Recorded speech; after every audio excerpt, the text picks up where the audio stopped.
I hung out with Joe Manganiello as well as Travis Willingham to talk about Jocks Machina and what it was like to be a D&D player, who is also an athlete growing up. For the first game, we decided, Matt reached out to Joe to join. And we had heard of Joe and his character Archon, but some of us hadn't followed up as much. And he was like, Joe's going to play. He plays this Dragonborn Oathbreaker Paladin. He's also taken a couple classes in Barbarian, and he came on and he just crushed it, right? He just killed it. It was a crucial time with Vecna. And when he showed up, before the show, he came up and he was like, "Yo, bro, I got you a shirt." And I was like, "A shirt?" And he was like, "Yeah."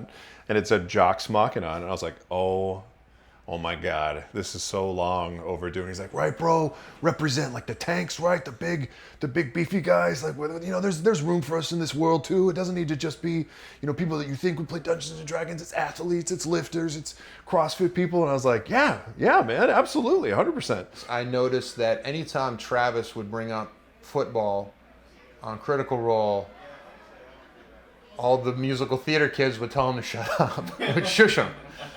And so I figured, well, I'm coming on. I'm a jock. Jocks Machina. Okay, cool. I'm making t-shirts for me and Travis. That's it.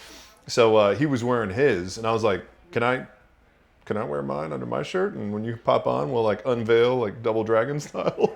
He's like, yeah, dude, let's do it. So he came on, and then there was like the unveiling, and it just took off. And it was funny the way that all these people started reaching out to me saying things like, I'm a jock, and I love fantasy novels, and I'm tired of being ostracized for being a jock or for being an athlete, which is the reverse of what you'd think it would be. People on the internet were like, "Hey, where do we get this shirt? I want to do it. I deadlift 400 pounds. I want to be able to..." Especially, our brothers and sisters in the military. They're like, I lift, I can do all this stuff, and I want to be able to tell my friends that it's not just, it's not the niche, like basement dwelling Dungeon Dragon crowd anymore. It's athletes, it's military, it's all these other people. And so the shirts started selling like crazy, and Joe's like, we're selling all these shirts. We should send it to Puerto Rico Relief. I'm like, yes, do it. Charity, help people, go for it. And so that's just where it just took off from there.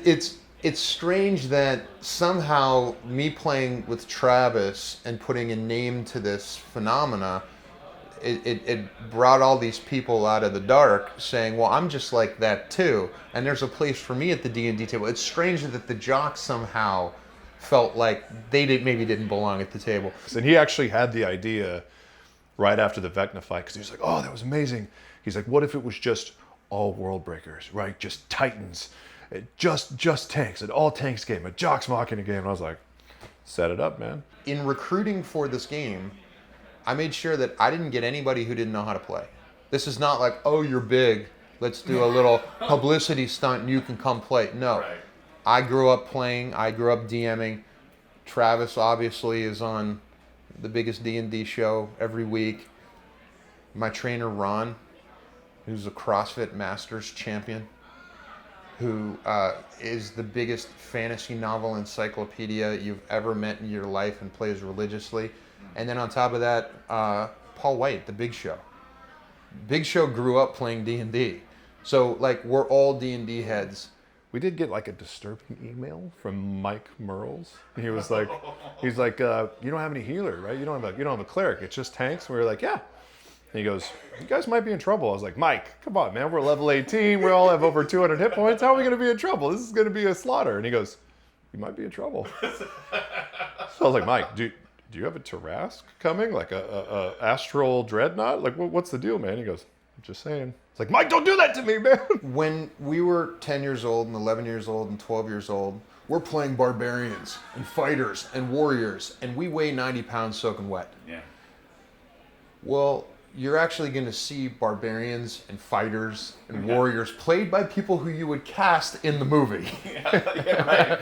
Which is like, I mean, think about that. How rare that is to actually have real tanks at the table. Yeah. And I think there's something organic that happens whenever you have a table full of like actual tanks playing tanks. And it's funny, we hear a lot about Critical Role when we go out and do shows and we do conventions, and we hear about what it means to them, and we hear about the impact that our characters have made. And then I would say like 10% of the people that we talk to are like, Jocks Machina, man, Jocks Machina. And I was like, yeah? They're like, yeah, bro. Like I played football in college, or I played soccer, or I do this, I do that. And, you know, I had to be really quiet about the fact that I played sports when I was playing with my Dungeons and Dragons friends, or when I was with my Dungeons and Dragons friends, I had to be really quiet, you know, vice versa. So it's just nice to be able to see that people are embracing sort of the thing that's broken down that little barrier in a world that's so inclusive anyway. So it's been really nice to see that people are like embracing it fully.